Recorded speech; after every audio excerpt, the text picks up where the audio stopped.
تو خوب سمجھ لیجئے کہ قناعت کا مطلب کیا ہے۔ قناعت کا مطلب یہ ہے کہ اللہ تعالیٰ نے جو کچھ عطا فرما دیا ہے موجودہ صورتحال میں، اس پر اللہ جل جلالہ سے یا تقدیر سے کوئی شکوہ نہ ہو۔ تقدیر سے کوئی شکوہ نہیں، جو مجھے مل گیا اللہ تعالیٰ کا انعام ہے، دیکھنے میں تھوڑا نظر آ رہا ہو لیکن جو اس نے مجھے دیا ہے وہ میرے لیے وہ بہتر ہے، کافی ہے، مجھے کوئی شکوہ نہیں ہے باری تعالیٰ سے یا باری تعالیٰ کی تقدیر سے۔ البتہ اگر آگے بڑھنے کے لیے وہ کوشش حدود شرع میں ہو اور اس میں انسان منہمک نہ ہو تو وہ قناعت کے خلاف نہیں۔ دو شرطیں ہیں، ایک یہ کہ حدود شرع میں ہو اور دوسرے یہ کہ اس میں انہماک نہ ہو۔ اس کو رسول کریم سرور عالم صلی اللہ علیہ وسلم نے ایک اور حدیث میں اس کی تفسیر فرمائی کہ اجملوا فی طلب وتوکلوا علیہ، کہ طلب کرنے میں کوئی بھی چیز طلب کر رہے ہو تو اس طلب کرنے میں اجمال سے کام لو۔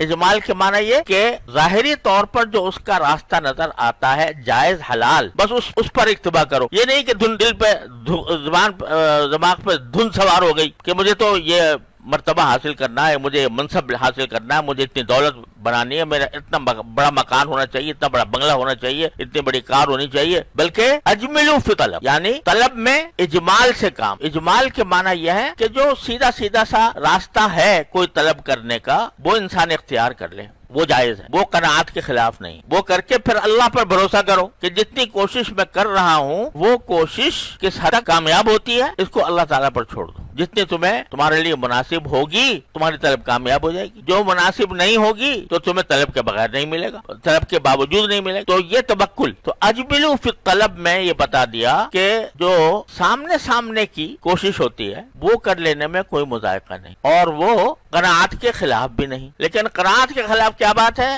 نمبر ایک یہ کہ اللہ بچائے شکوہ ہو جائے اللہ میاں سے کہ فلاں کو تو اتنا مل گیا مجھے نہیں ملا، فلاں اتنا آگے بڑھ گیا میں پیچھے رہ گیا، فلاں نے اتنی دولت کما لی میرے پاس کم ہے۔ یہ تقدیر کا شکوہ اللہ تعالیٰ سے شکوہ یہ اللہ تعالیٰ سے شکوہ رکھنا بہت بڑا گناہ ہے۔ یہ ہے کہ جتنا اللہ تعالیٰ نے مجھے عطا فرمایا میرے لیے اس وقت اتنا ہی مناسب تھا، اس وقت میرے لیے اتنا ہی مناسب تھا۔ البتہ مجھے اللہ تعالیٰ نے جائز طریقوں سے آگے بڑھنے کی ممانعت نہیں کی، اس کو گناہ قرار نہیں دیا، تو میں جائز طریقے سے جتنا مجھ سے ہو سکے گا وہ آگے بھی بڑھنے کی کوشش کر لوں گا۔ لیکن اس پر مطمئن رہوں گا کہ اگر مجھے باوجود کوشش کے نہیں ملا تو وہ باری تعالیٰ کی مشیت ہے اور اس پر میں راضی رہوں گا۔ لوگ درخواستیں دیتے ہیں کہ بھئی ہمیں ترقی کر دی جائے، ہمیں فلاں منصب پر فائز کر دیا جائے، تو یہ طلب کوئی مضر نہیں ہے، معمول کے مطابق ہے۔ لیکن اب اس کو طلب کو پورا کرنے کے لیے دن رات دھن سوار ہے، انہماک ہو گیا ہے، کہیں سے سفارش کرواؤں، کہیں سے